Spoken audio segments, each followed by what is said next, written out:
Good morning madam. শুভ জন্মদিন।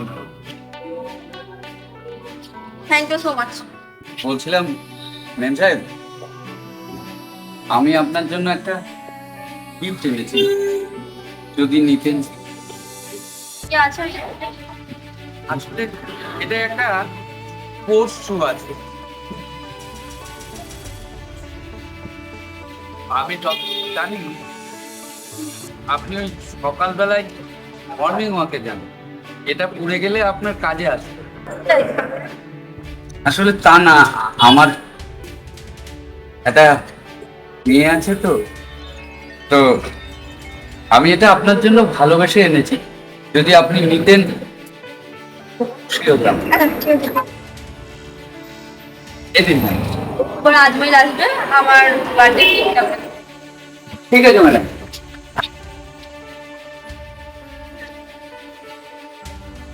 আজকাল এই বুড়ি পিপারে মাথাটা খারাপ হয়ে গেল না, নিজের থেকে উঁচু দরের মানুষগুলোর সাথে সম্পর্ক বাঁধাতে চায়, আত্মীয়তা বাঁধাতে চায়। আমি ফ্ল্যাটের নিচে থাকছি, আমার মাইনেতে কাজ করছে, আবার আমাকে গিফট দিচ্ছে। ওই বা দাম হবে 3-4 হাজার টাকা, কিন্তু তোমার ড্রেসটার দামই বেশি। আমি পরবো কি বল?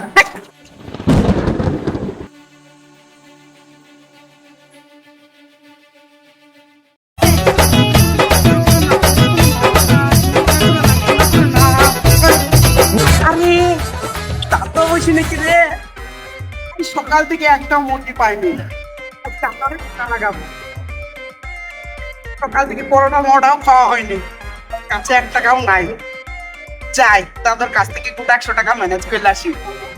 ও দাদু, আরে রাহুল যে, কেমন আছো দাদু? ভালো আছি নাতি। খবর খবর ভালো, সুপার খবর। আমি তো বিড়ি খাই না। বিড়ি খাও না? না, সিগারেট এই না, কম দাও না। বলো, এই, তোমার সব বলছিলাম- ঠিকঠাক আছে তো? সব ভালো। তোমার খবর কি দাদু? এই চলে যাচ্ছে। এই যে বলবা? তো দরকার ছিল গো দাদু। হ্যাঁ বলো বলো বলো। থেকে তো বাড়ি থেকে বের এলাম, পয়সা করে কিনে আসবি। ওটা 100-150 টাকা হবে দাদু তোমার কাছে, একটু কলা পাউডি কিনবো। ঠিক আছে, দিয়ে দাও। আমি আবার দিয়ে দেবো কলা পাউডারটা, বাড়ি থেকে এসে আবার দিয়ে দেবো। কোনো ব্যাপার না, দাঁড়াও দেখি। না, ঠিক আছে দাদু, তাহলে আমি ওটা বাড়িতে দিয়ে এসি তোমাকে 100 টাকা দাও। আরে আরে না না, তাই বললি হয়? তোমার সাথে আমি ধার লেছি, আবার না দিলে হয়? অত ব্যস্ত হওয়ার কিছু নাই, তুমি তোমার ইচ্ছা মতো দিও। আচ্ছা ঠিক আছে দাদু, তাহলে আর তোমার শরীরের দিকে নজর রেখো। একটা বেরি খাও।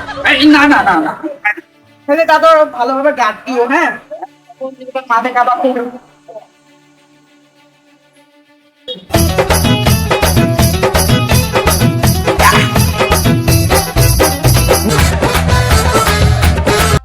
শালা দাদুকে দাদু বলি, নাতি বলি 100 টাকা না পুষ্টি মেনে নিলাম।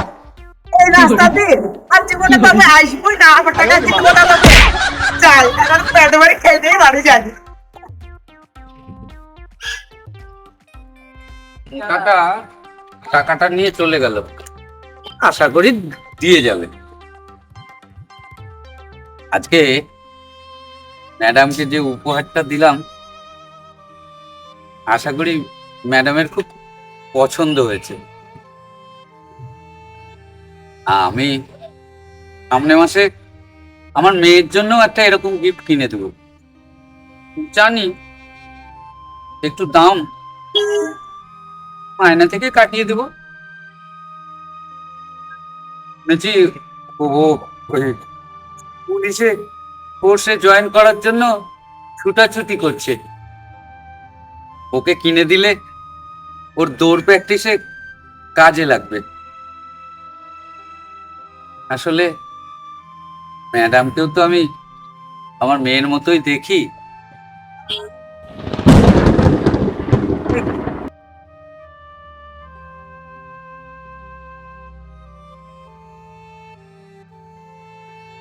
এ কি, এটা তো ম্যাডামকে দেওয়া গিফটটা।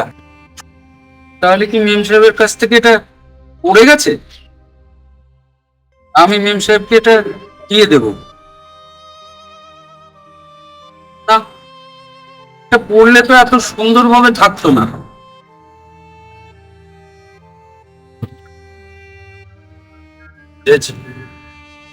ম্যাডাম হয়তো এটা পছন্দ হয়নি বলে, কম দাম বলে ইচ্ছাকৃতই ফেলে দিয়েছে। আমিই পাগল, কেন যে নিজের ক্ষমতাটা ভুলে যায়। আমার নিজের জায়গাটা বোঝা উচিত ছিল। যাক,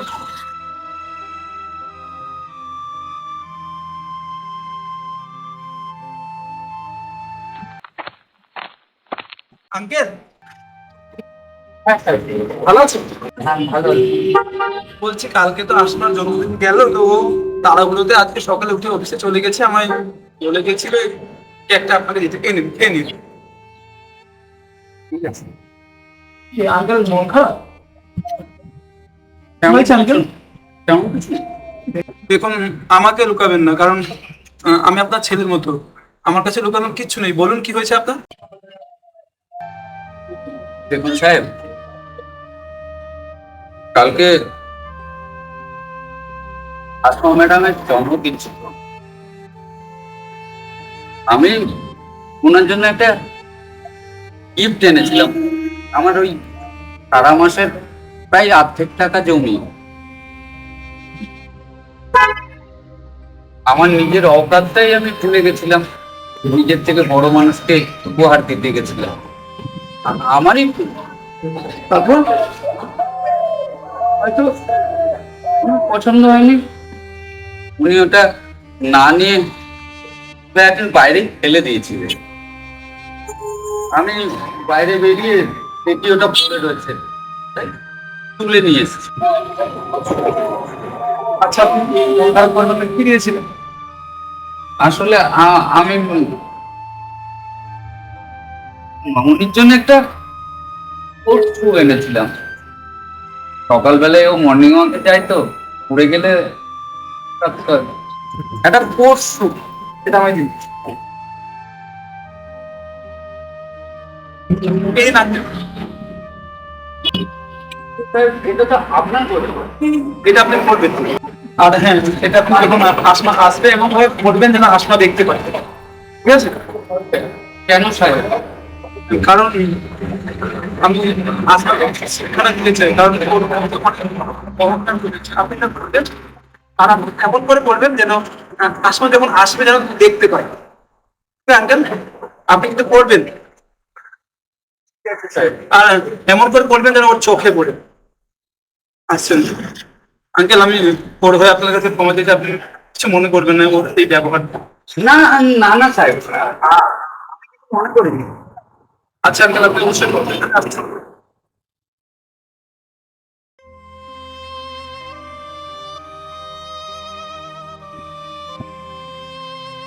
এত দামি ঘড়ি সাহেব দিল, কি করবেন কে জানে।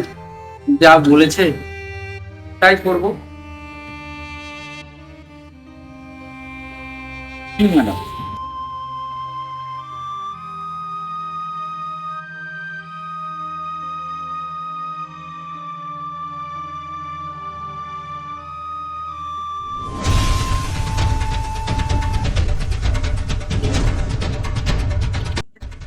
কি ব্যাপার আজমাইল,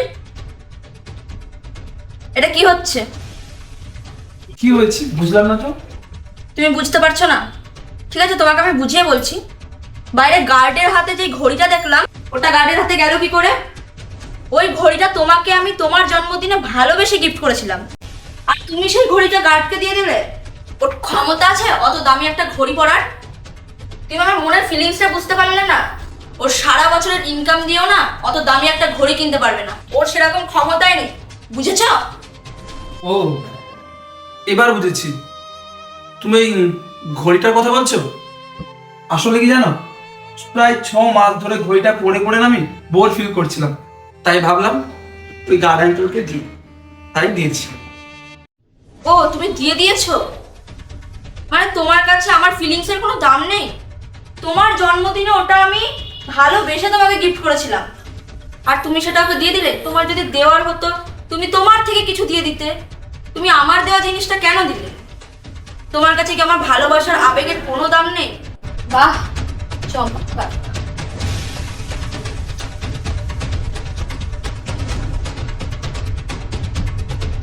আচ্ছা সুইচার, এটা তোমায় গার্ড আঙ্কেল দিয়েছিল না? হ্যাঁ। তোমার যদি এটা পছন্দ না হতো তুমি মুখের ওপর বলে দিতে পারতে, বা তুমি এটা ধরে নিয়ে চলে আসতে পারতে। আর যদি সেটাও তোমার অসুবিধা মনে হয়েছিল, তুমি আমার ঘরে অনেক জায়গা যে কোনো এক কোণে রেখে দিতে পারতে। তাতেও যদি তোমার প্রবলেম ছিল তুমি আলমারিতে রাখতে পারতে। সেটাও যদি তোমার অসুবিধা মনে হয়েছিল তুমি আমায় দিয়ে দিতে পারতে। এটা তুমি রাস্তায় ছুঁড়ে ফেলে দিলে। তুমি জানো এই গিফটটা আমাদের গার্ড আঙ্কেল তোমাকে কত কষ্ট করে ভালোবেসে তোমাকে সে দিয়েছিল। আমার মনে হয় না যে এত দামি গিফট সে তার নিজের মেয়েকেও দিয়েছে। শুধুমাত্র তোমাকে সে নিজের মেয়ের মতো স্নেহ করে আমাকে নিজের ছেলের মতো ভালোবাসে, আর তুমি সেটা না বুঝে এটা রাস্তায় ছুঁড়ে ফেলে দিলে। আর তুমি জানো এই গিফটটা আমাকে গার্ড আঙ্কেল নিজের হাতে কুড়িয়ে দিল। তুমি ভাবতে পারছো ওই লোকটার মনে কতটা কষ্ট পেয়েছে। আর তুমি কি, আর হ্যাঁ, এখন তোমার ঘড়িটা দেখছো যে গার্ড আঙ্কেল পড়েছে, তুমি ভালোবেসে আমাকে দিয়েছিলে, অনেক কষ্ট হচ্ছে বলো? খুব খারাপ লাগছে না? আমার উপর অনেক রাগ হচ্ছে। তাহলে এটা বোঝো, যখন এই গিফটটা আমাদের গার্ড আঙ্কেল রাস্তায় কুড়িয়ে পেলো তখন ওনার মনে কত কষ্ট পেয়েছে। তুমি কি বুঝবে? আর হ্যাঁ, একটা কথা বলি তোমাকে, এটা তোমাকে কেন, তোমাদের মতো মেয়ে সবাইকে বলছি, যদি কোনো গরিব বা বড় লোক কেউ তোমায় ভালোবেসে কোনো গিফট দেয় সেটা ফেলে দিবে না, কারণ সে তোমাকে ভালোবেসে মন থেকে দিচ্ছে। সেটা 1 টাকা দামেরই হোক আর 2 টাকা দামেরই হোক। আর তুমি আমায় বলেছিলে না যে ওই ঘড়িটা নাকি উনি সারা বছরের ইনকাম করে পড়তে পারবে না।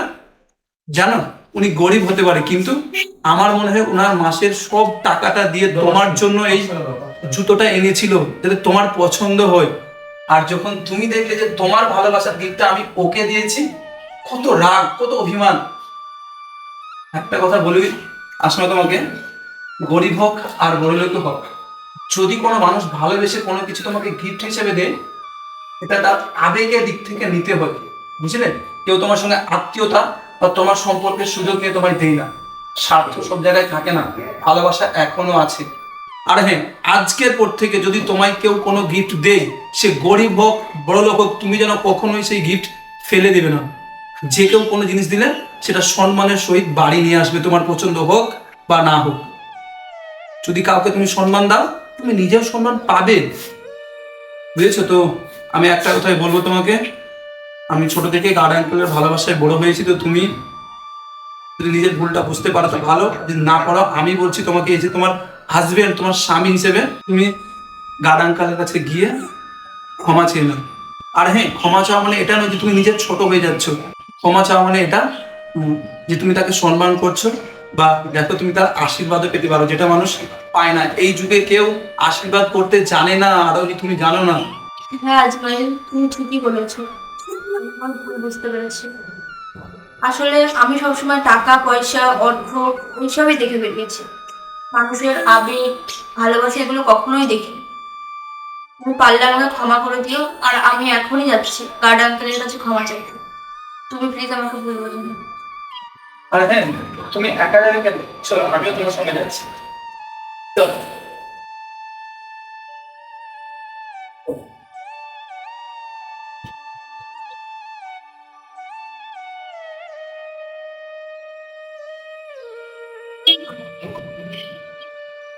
হ্যাঁ হ্যাঁ সাহেব, হ্যাঁ ম্যাডাম বলুন। তখন আপনার সাথে যে ব্যবহারটা করলাম ওটা আমার করা উচিত হয়নি। না না, এতে ক্ষমা চাওয়ার কিছু নেই।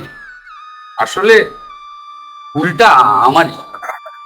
আসলে গ্রামে তোমার মতো আমার একটা মেয়ে রয়েছে, তো তাই আমি আবেগবশত নিজের জায়গাটা না বুঝতে পেরে তোমাকে উপহার দিয়েছি। আমাকেই পারলে ক্ষমা করে দিও। আঙ্কেল, আঙ্কেল, আপনি আর ওকে লজ্জা দিয়েন না, ও ভুলটা বুঝতে পেরেছি। আর হ্যাঁ, তোমার এই কেকটা খাই। আমার কেকটা কই? এখানে রয়েছে। মেয়ে বলে যখন ডেকেছ আমার বার্থডে কেকটা নিজের হাতে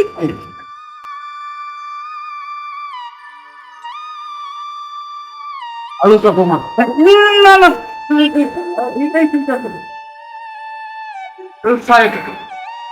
না না একদম না, আমাকে মেয়ে বলে ডেকেছ না, মেয়ে হয়ে আমি তাহলে আমার আঙ্কেলকে একটা গিফট করতে পারি না ঘড়ি, আমি ওকে আবার এরকম ঘড়ি গিফট করবো। আপনি রাখেন। শুধু আমাকে একটা আশীর্বাদ করো। তোমরা খুশি থাকো সাহেব, ভালো থাকো ম্যাডাম। আঙ্কেল যেটা করছিলাম যেটা যে বাকি এটা যেটা খেয়ে নিন আর এটাও নিয়েছি, ঠিক আছে? হ্যাঁ, আমার গিফটটা পছন্দ হয়েছে। আচ্ছা ভালো থাকো।